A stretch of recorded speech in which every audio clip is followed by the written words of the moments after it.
우리가 함께 읽어가는 말씀은 사무엘상 9장의 말씀입니다. 오늘 이 읽어가는 말씀에서는 이스라엘 백성들이 계속적으로 우리에게도 주변의 나라처럼 왕을 세워달라라고 하는 요구를 했을 때 하나님께서 사무엘에게 그들이 요구하는 대로 들어주어라 하는 그런 말씀을 하신 이후에 이제 어느 정도 시간이 흘렀습니다.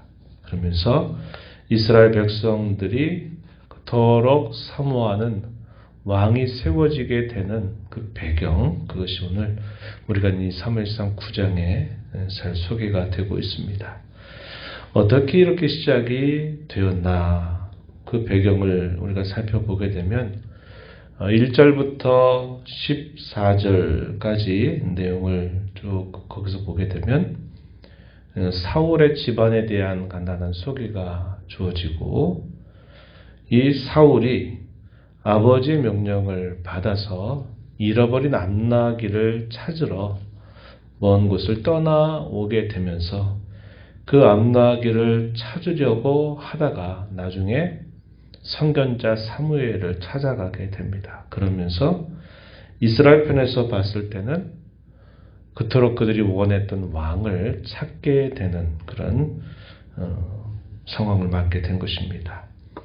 잃어버렸던 나귀를 찾아 떠난 사울이 이스라엘의 초대 왕으로 발견되게 된 그 과정이 오늘 우리가 있는 이 사무엘상 9장에 소개가 되는데, 세상적인 왕을 그토록 원했던 이스라엘 백성들, 그러나 하나님께서 여전히 기뻐하시는 왕, 이 사이에는 큰 간격이 있다 하는 것을 우리는 발견하게 됩니다. 먼저 앞부분의 내용, 어떤 내용들인가 보면, 먼저 사울의 가정에 대한 소개가 주어집니다. 1절 말씀을 한번 보시면요.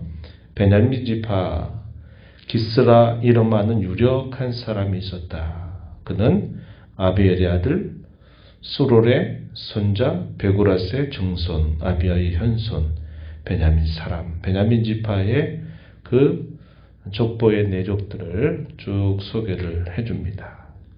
기스라 하는 사람 소개가 되고 있고, 이 기스에게 아들 사울이 있었다는 것을 알려줍니다. 이 사울은 2절에 보면 매우 준수한 사람이다. 이스라엘 자손 중에 그보다 더 준수한 자가 없고 키는 모든 백성보다 어깨 위만큼이나 더 컸다. 그의 외모에 대해서는 아주 준수한 사람, 다른 사람들에게 주목받을 수 있는 사람, 왕이 될 만한 그런 사람, 이렇게 소개를 해주고 있다 하는 겁니다. 그리고는 이 기스가 암나귀들을 잃어버리게 되었을 때 그의 아들 사울에게 잃어버린 암나귀를 찾아오라 하는 그런 명령을 내려서 이 사울은 자기의 심부름꾼을 데리고서 그 잃어버린 암나귀를 찾으려고 떠나가게 됩니다. 그런데 쉽게 그 나귀들을 발견하지 못해요. 그래서 여러 곳을 두루 다니게 됩니다. 4절 말씀에 보면 에브라임 산지, 또 살리사 땅, 또 사알림 땅, 여러 곳을 다녀보지만 그 암나귀를 찾지 못하고 시간은 계속 흘러가게 됩니다. 그러다가 어디에 이르냐면 숲땅에 이르게 되는데, 이 숲땅까지 이르게 되면서 거기 근처에 소빔이라고 하는 곳, 그곳에 이르게 됩니다. 이것은 사무엘이 있었던 라마라고 하는 지역 안에 속해 있는 그런 마을이에요. 이곳에 이르게 돼서도 여전히 그 잃어버린 암나귀를 찾지 못하게 되니까 그 사환, 심부름꾼이 이 사울에게 말하기를, 여기에 선견자 사무엘이라고 하는 사람이 있는데 그분에게 찾아가서 좀 물어보면 혹시 알 수 있지 않겠느냐라고 이렇게 이야기를 하게 됩니다. 시간 흘러서 이러다가 아버지가 자식이 어떻게 되는가 또 염려하게 될까봐 돌아가긴 해야 되겠는데, 이 사환이 그렇게 이야기를 하니까 좋다, 그럼 한번 물어보자, 이런 대답을 하고서는 그래도 안 되면 그냥 돌아가는 게 좋겠다, 이런 생각을 했을 것입니다. 자신들이 가지고 있는 은 4분의 1 세계를 그것을 드리면서 잃어버린 나귀의 길을 물으려고 결국 이 선견자를 찾아가게 됩니다. 때마침 물 깃는 소녀들이 있어서 그들에게 물어보니까 때마침 산당제사를 드리기 위해서 이 선견자가 이제 그 산당으로 올라가니까 그곳으로 가다 보면 이 선견자를 만날 수 있다고 하는 안내를 받게 됩니다.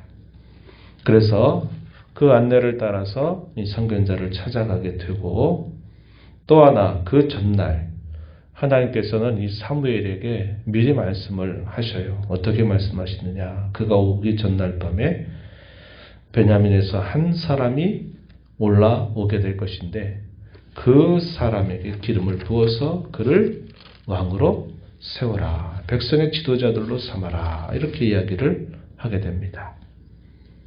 그가 내 백성을 블레셋 사람들의 손에서 건져낼 것이다. 이렇게 말하고 그가 바로 그 백성들을 다스리게 될 것이다. 이러한 말씀을 알려주십니다. 그래서 그가 해야 될 임무에 대해서는 블레셋 나라로부터 구원하는 일과 그 백성을 다스리는 일을 맡게 될 것을 이미 알려주게 됩니다. 그리고 이제 다음 날 바로 사울이 찾아오게 될 때 하나님께서 바로 그가 내가 말한 그 사람이다. 이렇게 친히 말씀을 해주시게 되죠. 하나님이 어떠한 일들을 이루실 때마다 하나님이 이런 방식으로 늘 일하신다 하는 것을 우리가 살펴볼 수 있습니다. 하나님은 어떻게 하시느냐?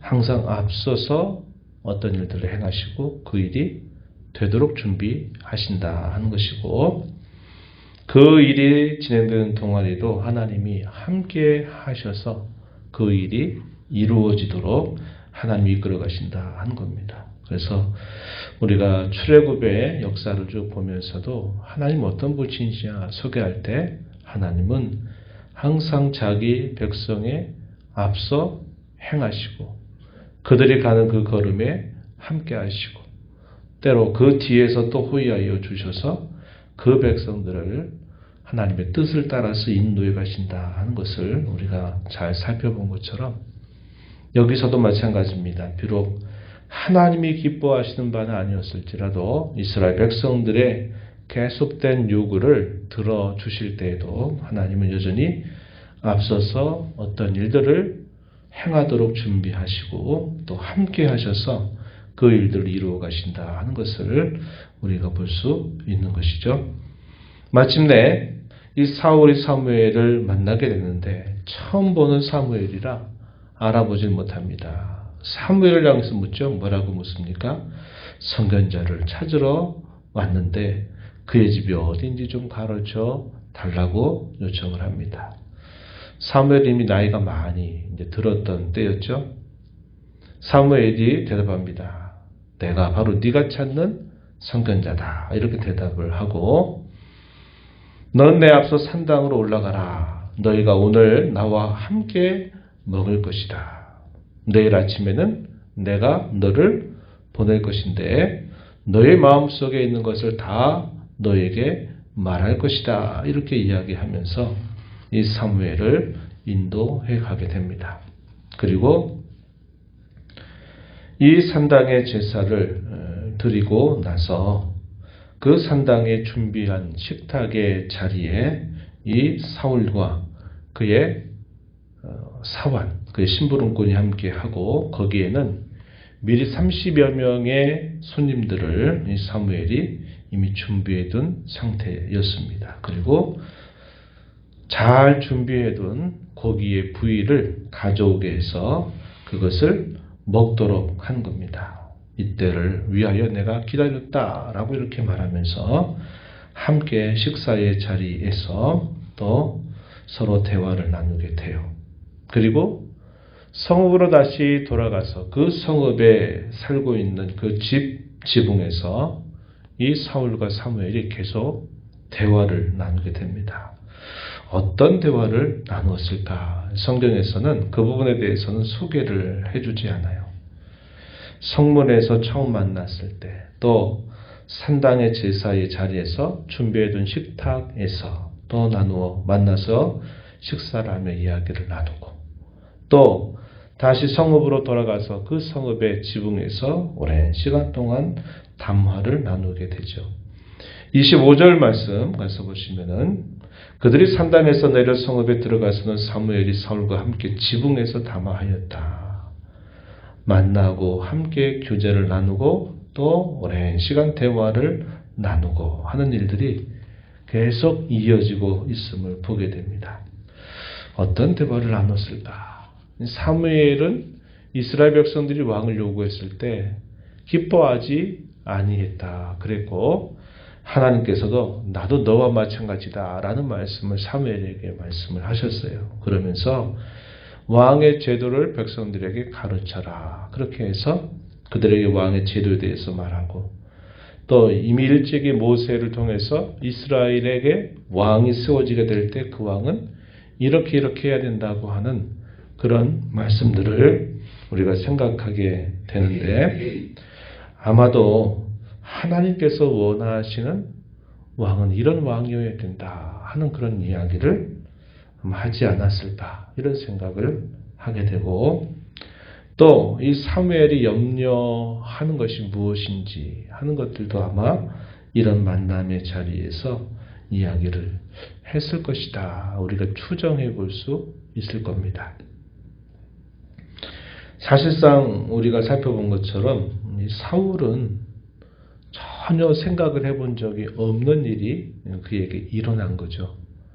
그는 아버지의 명을 받아서 잃어버린 암나귀를 찾으려고 여러 날 여러 곳을 다니면서, 그러다가 갑자기 선견자를 만나게 됐는데, 선견자를 통해서 듣는 이야기는 한 번도 생각지 못한 말씀을 듣게 되는 겁니다. 이 뭘 말할까요? 준비되지 못한 사람이다 하는 것을 우리가 알게 되는 겁니다. 우리가 뒤에서 이제 이 사울의 뒤에 이어서 왕으로 세움받는 다윗의 경우는 하나님 어린 시절부터 그를 계속적으로 기르셨다는 것을 우리가 알게 되죠. 다급한 전쟁의 위기 속에 등장하게 되면서 그가 온 이스라엘의 주목을 받게 되고, 그리고 마침내 기름 부음을 받게 되면서 그가 왕으로 세워지지만, 그러나 바로 왕이 된 것도 아니었잖아요. 다윗이 왕이 되는 과정은 기름 부음을 받고 나서도 10여 년 세월 동안 계속 광야에 방랑 생활을 하고 끊임없이 대적자들의 손을 피해가는 그런 삶을 살아야만 했어요. 그것은 당금질이다 그랬습니다. 계속 하나님이 넣었다 뺐다 하시면서 그를 진정한 왕으로 준비시켜 주시는 그런 과정들이 있어요. 그래서 내 마음에 합한 왕이다 이렇게 말을 하지만, 이 사울의 경우는 자기도 한 번도 생각해 본 일이 없고, 잃어버린 암나귀 찾으러 갔는데 그가 이스라엘의 왕으로 발견되게 된 그런 일들을 보면 분명한 차이를 보이고 있다는 것을 우리가 알게 됩니다. 날이 밝아서 이제 성읍 끝에서 이제 떠나 보내는 것처럼 하다가도 마지막 부분에 보니까 잠깐 서 있어라 그러면서 하나님의 말씀을 너에게 또 들려주겠다. 사무엘이 계속 붙들고 이야기하는 것 왜 그럴까요? 처음 믿게 되는 그런 일들 앞에 많은 염려스러운 마음들이 있었을 것이고, 또 그렇게 하면서 이런 시간들을 아마 더 갖기를 원했던 것이다. 이렇게 우리가 여겨볼 수 있겠다 하는 겁니다.